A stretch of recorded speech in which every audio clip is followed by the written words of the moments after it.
जरा सोचिए, बाहर कड़ाके की ठंड हो, आसमान से ऐसी बारिश गिर रही हो जैसे आज दुनिया के सारे आंसू एक साथ बह निकलेंगे। एक शानदार सरकारी बंगले के बाहर एक इंसान जिसके कपड़ों पर मिट्टी और पसीना लगा है, वो घुटनों के बल बैठकर रो रहा हो। वो इंसान जिसने अपनी पत्नी को उस बंगले तक पहुंचाने के लिए अपना खून बेचा, अपनी जवानी की हड्डियां गला दी। आज वही पत्नी लाल बत्ती की गाड़ी से उतरती है और उस तड़पते हुए पति को धक्के मारकर बाहर निकाल देती है। वो कहती है कि तुम्हारी हैसियत मेरे घर के नौकरों जैसी भी नहीं है, तुम्हारे पसीने से मुझे बदबू आती है। क्या बीतेगी उस इंसान के दिल पर? वो दिल टूट कर बिखर जाएगा या उस अपमान को एक ऐसी आग में बदल देगा जो एक दिन पूरे शहर को राख कर दे? शायद आपने भी कभी जिंदगी में ऐसा महसूस किया हो जब अपना ही कोई बेगाना हो जाता है। आज की कहानी किसी किताब की कोरी कल्पना नहीं है, ये वक्त के उस भयानक तमाचे की कहानी है जिसकी गूंज सुनकर आज भी रूह कांप जाती है। अगर आपको ऐसी सच्ची भावनाओं वाली कहानियां पसंद हैं तो वीडियो को लाइक करें और कमेंट में बताएं कि अगर आप इस स्थिति में होते तो क्या करते। ये बात है साल 2008 की, उत्तर प्रदेश के एक छोटे से जिले का एक बहुत ही पिछड़ा हुआ गांव माधोपुर, जहां के लोगों की सुबह खेतों की धूल से शुरू होती थी और रात थकान के अंधेरे में डूब जाती थी। इसी गांव में रहता था रामू। रामू की उम्र उस वक्त 25 साल रही होगी। उसका शरीर किसी लोहे की तरह मजबूत था। वो एक ईंट भट्ठे पर काम करने वाला दिहाड़ी मजदूर था। उसके हाथों में इतनी खुरदरी लकीरें थीं कि अगर वो किसी रेशम के कपड़े को छू ले तो वो भी छिल जाए। रामू बिल्कुल अनपढ़ था। उसने जिंदगी में कभी स्कूल का दरवाजा नहीं देखा था। जब वो छोटा था तभी उसके पिता गुजर गए थे, मां बीमार रहती थी। लेकिन उस अनपढ़ इंसान का दिल किसी आईने की तरह बेदाग था। वो दिन रात मिट्टी सानने, उसे सांचे में ढालने और आग में पकाने का काम करता था। उसकी जिंदगी बस उस भट्ठे और एक छोटे से कच्चे घर के इर्द गिर्द घूमती थी। वो बहुत खुश मिजाज इंसान था, जो रूखा सूखा मिलता भगवान का नाम लेकर खा लेता था। उसे दुनिया की चालाकी नहीं आती थी। रामू की शादी गांव की ही एक लड़की सुमेधा से हुई थी। सुमेधा बहुत खूबसूरत और होनहार थी। वो रामू से उम्र में 4 साल छोटी थी। सुमेधा के पिता एक सरकारी स्कूल में क्लर्क थे, लेकिन एक लंबी बीमारी ने उनकी जान ले ली थी। घर में भारी गरीबी थी। सुमेधा की मां ने अपनी बेटी का हाथ रामू के हाथों में यह सोचकर दिया था कि यह सीधा सादा लड़का मेरी बेटी को कभी भूखा नहीं मरने देगा। सुमेधा पढ़ने में बहुत तेज थी। उसका सपना था कि वो एक दिन बड़ी अफसर बने, एक आईएएस बने। लेकिन शादी के बाद उसे लगा कि उसके सारे सपने इस गांव की मिट्टी में दफन हो जाएंगे। शुरुआत के दिन बहुत अजीब थे। सुमेधा हमेशा एक कोने में उदास बैठी रहती। वो रामू से ज्यादा बात नहीं करती थी। रामू जब भट्ठे से लौटकर आता तो उसके कपड़ों से पसीने और कोयले की बदबू आती थी। सुमेधा को यह सब बहुत बुरा लगता। एक रात सुमेधा अपनी पुरानी किताबें सीने से लगाकर रो रही थी। बाहर झिंगुरों की आवाज आ रही थी और घर की छत से बारिश का पानी टपक रहा था। रामू की नींद खुल गई। उसने सुमेधा के पास जाकर बहुत धीरे से पूछा, क्या हुआ सुमेधा? तुम रो क्यों रही हो? मुझसे कोई गलती हो गई क्या? सुमेधा ने अपने आंसू पोंछे।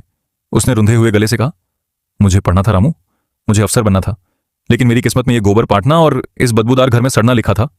मेरा तो सपना ही मर गया। रामू कुछ पल चुप रहा। उसे सुमेधा का दुख समझ आ रहा था। एक अनपढ़ मजदूर के लिए आईएएस का मतलब समझना बहुत मुश्किल था, लेकिन उसने अपनी पत्नी की आंखों में वो तड़प देख ली थी। उसने सुमेधा के हाथ अपने खुरदरे हाथों में लिए। उसने कहा, तुम्हारा सपना मरा नहीं है सुमेधा, आज से तुम्हारा सपना मेरा है। तुम अफसर बनोगी, तुम शहर जाओगी और तुम्हारा ये अनपढ़ पति तुम्हें वहां तक पहुंचाएगा। ये मेरा वादा है। तुम बस किताब पर ध्यान दो। उस एक वादे ने रामू की जिंदगी हमेशा के लिए बदल दी। रामू ने अपना गांव छोड़ दिया। दोनों इलाहाबाद आ गए, जिसे आज प्रयागराज कहा जाता है। ये वो शहर है जहां पूरे देश से बच्चे आईएएस बनने का सपना लेकर आते हैं। वहां की जिंदगी इतनी महंगी थी कि रामू जैसे मजदूर के लिए एक वक्त का खाना जुटाना भी भारी था। उन्होंने एक छोटा सा बिना खिड़की वाला कमरा किराए पर लिया। कमरा इतना छोटा था कि अगर 2 लोग एक साथ लेट जाएं तो करवट लेना मुश्किल हो जाए। कमरे में हमेशा एक अजीब सी सीलन रहती थी। सुमेधा ने एक बड़े कोचिंग सेंटर में दाखिला ले लिया। कोचिंग की भारी भरकम फीस, किताबों का खर्च, कमरे का किराया, यह सब किसी पहाड़ जैसा था। रामू ने दिन रात एक कर दिया। वो इंसान से मशीन बन गया। वो दिन में एक कंस्ट्रक्शन साइट पर ईंटें ढोने का काम करता, 50 किलो की सीमेंट की बोरी अपनी पीठ पर उठाता। शाम को वो रेलवे स्टेशन पर जाकर कुल्ली का काम करता और रात को एक ढाबे पर झूठे बर्तन धोता। वो 24 घंटे में सिर्फ 3 घंटे सोता था। उसकी आंखें अंदर धंस गई थीं। उसका मजबूत शरीर अब हड्डियों का ढांचा बनने लगा था।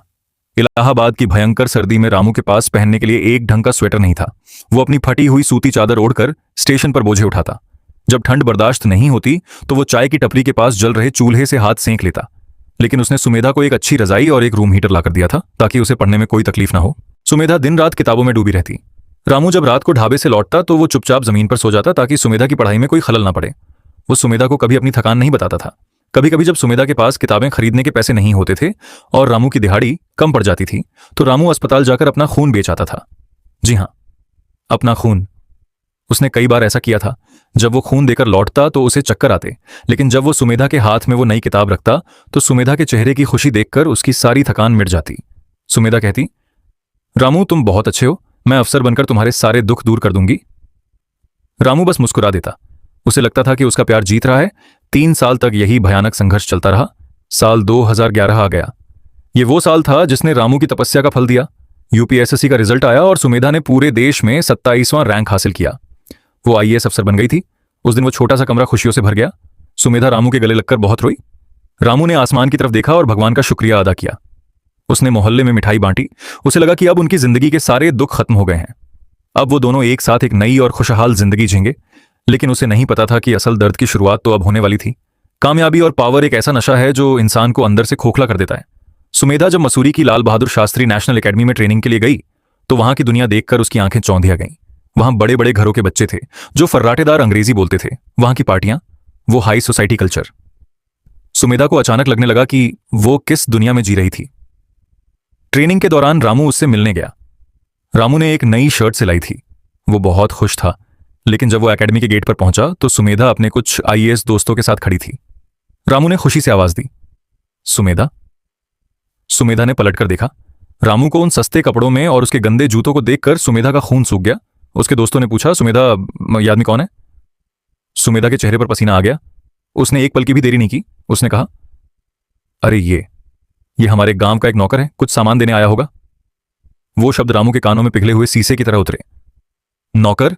जिस इंसान ने अपना खून बेचकर उसे वहां तक पहुंचाया था, आज वो उसके लिए सिर्फ एक नौकर था। रामू कुछ नहीं बोला। वो वहां से चुपचाप लौट आया। उसने सोचा कि शायद दोस्तों के सामने सुमेधा को शर्म आई होगी।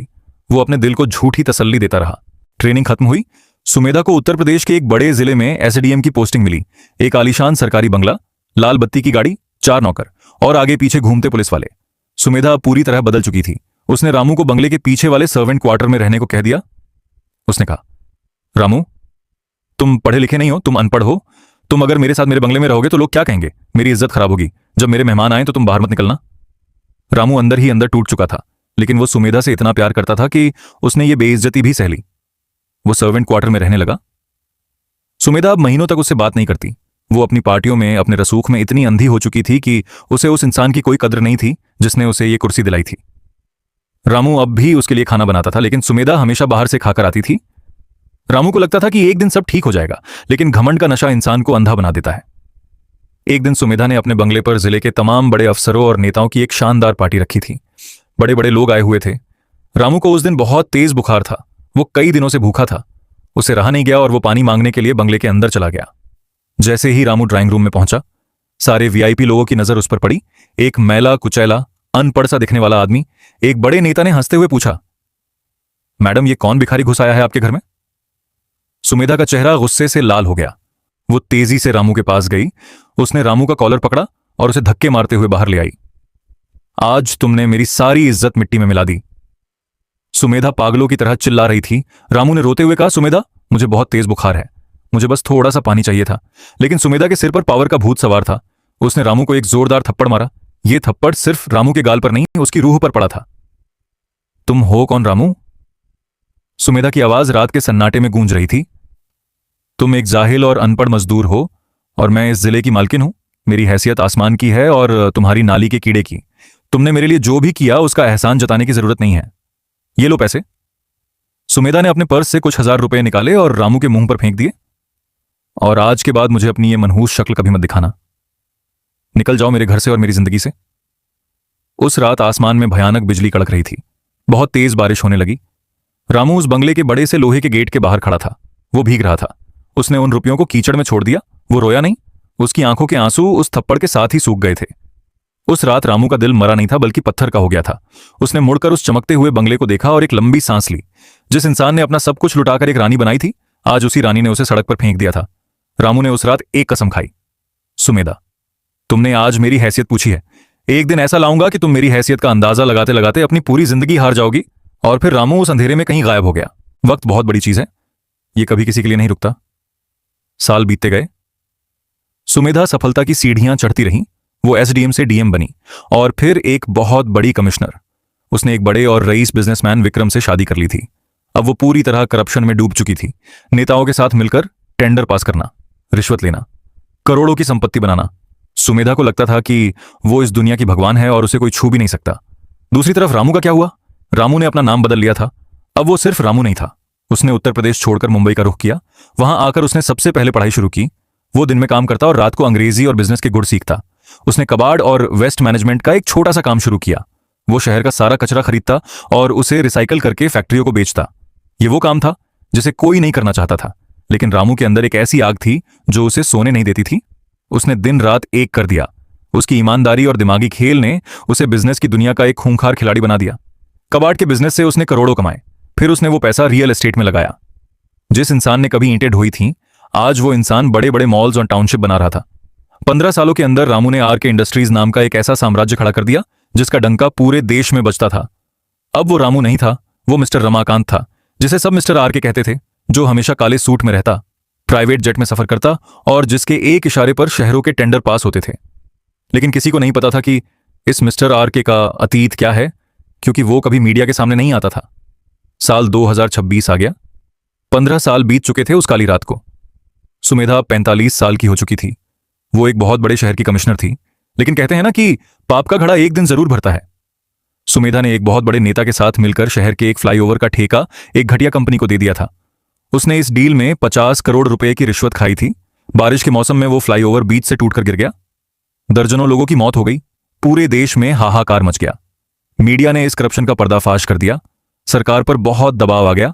रातों रात सुमेधा को सस्पेंड कर दिया गया। सीबीआई ने उसके बंगले पर छापा मारा। दीवारों के पीछे से, गद्दों के नीचे से करोड़ों रुपए कैश मिला। सुमेधा की दुनिया ताश के पत्तों की तरह ढह गई।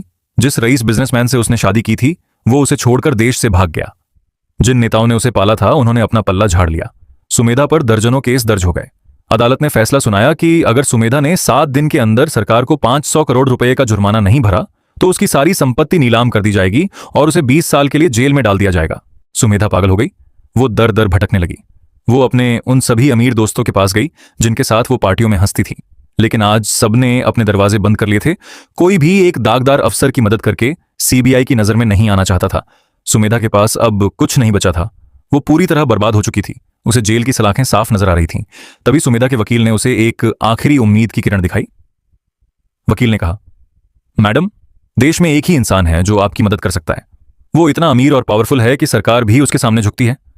अगर वो आपकी संपत्ति खरीद कर आपका जुर्माना भर दे तो आप कम से कम जेल जाने से बच सकती हैं। सुमेधा ने बेताबी से पूछा, कौन है वो इंसान? वकील ने जवाब दिया, मिस्टर आर के इंडस्ट्रीज के मालिक। सुमेधा के लिए यह जिंदगी की आखिरी डूबती नाव थी। उसने बिना एक पल घमवाए आर के इंडस्ट्रीज के हेड ऑफिस जाने का फैसला किया। अगली सुबह सुमेधा मुंबई के उस विशाल कांच की गगनचुंबी इमारत के बाहर खड़ी थी। यह इमारत इतनी ऊंची थी कि इसे देखकर सुमेधा की गर्दन दर्द करने लगी। जो सुमेधा कभी लाल बत्ती की गाड़ी से नीचे पैर नहीं रखती थी, आज वो एक साधारण सी सूती साड़ी में ऑनंटो से उतरकर वहां पहुंची थी। उसके चेहरे की सारी चमक उड़ चुकी थी। आंखों के नीचे गहरे काले घेरे थे। वो कांपते पैरों से इमारत के अंदर गई। रिसेप्शनिस्ट ने उसे 2 घंटे तक इंतजार करवाया। सुमेधा, जो कभी किसी को 1 मिनट का समय नहीं देती थी, आज वो सिर झुकाकर एक कोने में बैठी थी। आखिरकार उसे टॉप फ्लोर पर बुलाया गया। सुमेधा एक बहुत बड़े और ठंडे केबिन में दाखिल हुई। फर्श ऐसा चमक रहा था कि इंसान अपना चेहरा देख ले। केबिन के आखिरी सिरे पर एक बहुत बड़ी लेदर की रिवॉल्विंग चेयर रखी थी। चेयर खिड़की की तरफ घूमी हुई थी, जिससे उस पर बैठे इंसान की सिर्फ पीठ नजर आ रही थी। सुमेधा ने कांपती आवाज में कहा, सर, मेरा नाम सुमेधा है। मैं एक बहुत बड़ी मुसीबत में हूं। अगर आप मुझे ये 500 करोड़ का लोन दे दें तो मैं जिंदगी भर आपकी गुलाम बनकर रहूंगी। आप जो कहेंगे मैं वो करूंगी। बस मुझे जेल जाने से बचा लीजिए। कमरे में कुछ पल के लिए भयानक सन्नाटा छा गया। सिर्फ एसी की हल्की आवाज आ रही थी। फिर कुर्सी धीरे धीरे घूमी। कुर्सी पर बैठा शख्स सामने आया। उसने एक शानदार डार्क ग्रे सूट पहना हुआ था। आंखों में एक अजीब सी खामोशी थी और चेहरे पर एक ऐसा रुतबा जो किसी राजा से कम नहीं था। सुमेधा ने जैसे ही उस शख्स का चेहरा देखा, उसके पैरों के नीचे से पूरी दुनिया खिसक गई। उसकी सांसें गले में अटक गईं। उसकी आंखें फटी की फटी रह गईं। वो रामू था। वही रामू जिसे उसने 15 साल पहले कीचड़ में धक्के मारकर निकाला था। वही रामू जिसे उसने नाली का कीड़ा कहा था। सुमेधा का शरीर इस तरह कांपने लगा जैसे उसे बिजली का झटका लगा हो। वो लड़खड़ाई और सीधे जमीन पर घुटनों के बल गिर पड़ी। रामू अपनी जगह से नहीं हिला। उसने सुमेधा को जमीन पर रेंगते हुए देखा। उसकी आंखों में ना तो गुस्सा था और ना ही प्यार, सिर्फ एक शून्य था। एक ऐसा इग्नोरेंस जो मौत से भी ज्यादा भयानक होता है। आइए मैडम कमिश्नर। रामू की आवाज बहुत भारी और शांत थी। आज आप मेरे घर में बिना अपॉइंटमेंट के कैसे आ गई? क्या मेरी हैसियत आपके स्टैंडर्ड से मैच कर रही है? सुमेधा फूट फूट कर रोने लगी। वो हाथ जोड़कर जमीन पर माथा टेक रही थी।